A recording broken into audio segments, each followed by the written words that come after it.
Hello YouTube, this is Omid here bringing another one of my Black Ops 2 Zombie Theories videos where I talk about stuff I like to see in Black Ops 2 Zombies, surprisingly enough. In this episode, continuing to talk about the up and coming zombie DLC Die Rise. In this episode I'll be concentrating on the gameplay features that I like to see in the map. Gameplay in zombies has always been very important.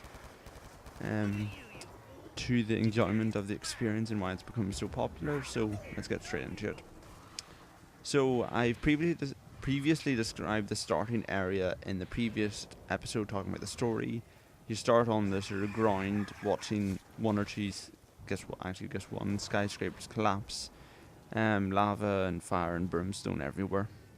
The style of the starting area is pretty similar to No Man's Land from Moon in terms of zombie spawning rates. They just spawn out of the ground, that's it, okay? No rounds at this point, it's just continuous zombie action.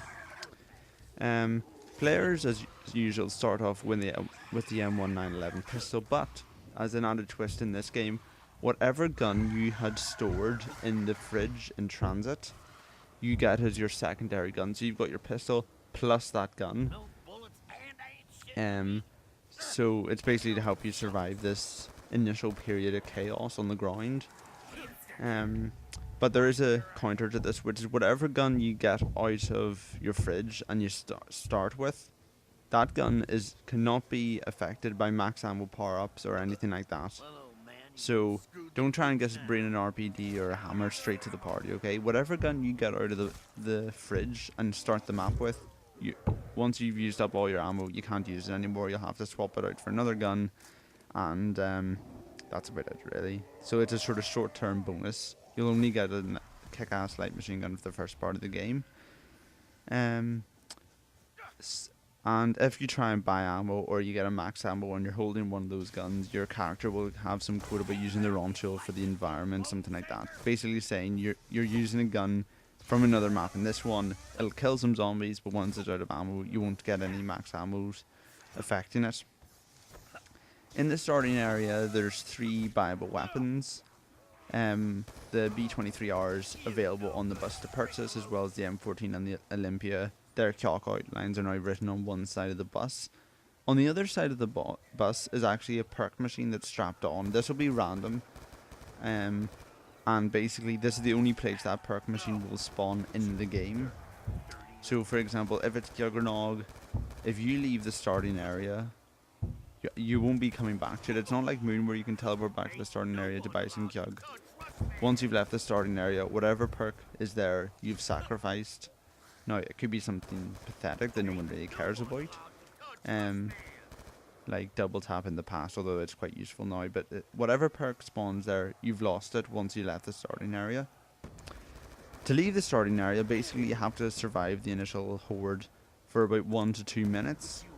After that, an automated Black Hawk helicopter arrives, and basically what happens is it hovers for a bit. All players have to jump on it, and then it'll fly them to the main part of the map, which is the rooftops of the skyscrapers.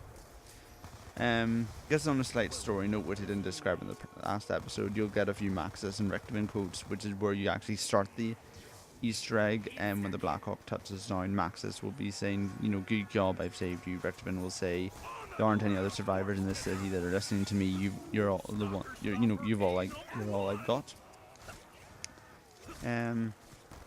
So in terms of the actual buildings, the map consists of about 5 or 6 skyscrapers of downtown LA.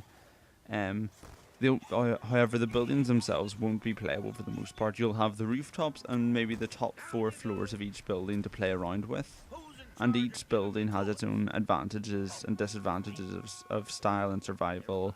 Different wall guns can be bought here and different perks. Now, here's the thing, okay?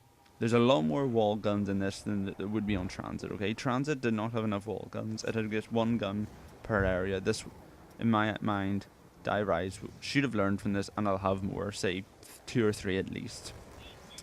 And each wall guns will suit it. So for example, maybe one roof is very cramped and close quarters, but it'll have the submachine guns that you want.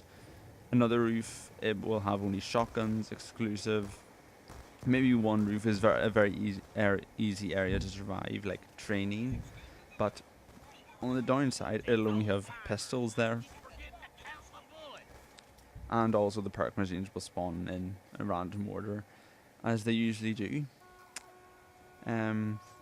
So obviously, if it's going to continue the transit style of map, there'll be a few survival maps where you play on one rooftop and one rooftop alone, and then we'll have transit mode where the Easter egg is located, and you have to get between each rooftop. Now, there are 3 ways to get between the different buildings in Die Rise. The first one is how you start the map off in the helicopter. This is the equivalent of the bus in Transit. So basically, it moves around between the roofs in a pre-arranged order, and you have to basically tag along if you want to do it. However, unlike the bus in Transit, which was too easily exploited to get to later parts of the map by round 1, you have to pay money to use it. So once, maybe it has like, maybe it had one circuit in its rotation, but after that it'll stop on one rooftop and it won't move along. So you can't stay in one rooftop and get ready for the helicopter to move along. Once it does its rotation, it's going to stop. Now you can reactivate it again by paying 1,000, 2,000, whatever points, which is the sort of equivalent of fueling up the helicopter so it can keep going. And like the bus, it has several parts to upgrade it, to help it, be a viable strategy. So the main parts that you'll be able to get on the helicopter are many offensive weapons that you can attach to it, because unlike the bus, it doesn't have as much scope for stuff like, for example, you can't get a ladder to get on top of the helicopter because that would be a bit messy. So the first attachment is miniguns. So basically what happens is there's a few miniguns that are lying around various of the roofs. 2 of them can be strapped to the Black Hawk, one on one side, one on the other. Players can man it and shoot it while in flight. However, each helicopter minigun has limited ammo, and basically what happens is there's ammo bind spots on some rooftops, so you have to sort of get off the helicopter, run to that spot, buy some ammo, and then it'll be on the helicopter when you get there. So basically this is a sort of general defense strategy for the helicopters. The next upgrade is cannons. So these are strapped to the helicopter itself, and basically what happens is when it's about to land on a roof, a huge crowd of zombies will swarm at it, and because of the way it lands, the angle, it's very awkward to actually shoot the zombies with the minigun. So basically what the cannons will do is a player can man the sort of front of the helicopter next to the automated pilot, fire the cannons, and basically it'll annihilate the sort of group of zombies that have arranged to meet them there, and it'll clear them out, and it means that you won't be swarmed when you land. However, these will have very limited ammo, and and that ammo will be sort of rarer and more expensive. Say it only spawns sort of 5 rounds, it spawns random, so it will be a lot more difficult to keep the cannons filled up. And then the final upgrade is the electric defense. So these are basically a series of Tesla coils and wires and that kind of stuff that are strapped all around the helicopter itself. And basically what happens is you can flick a switch on the helicopter and this will electrify it.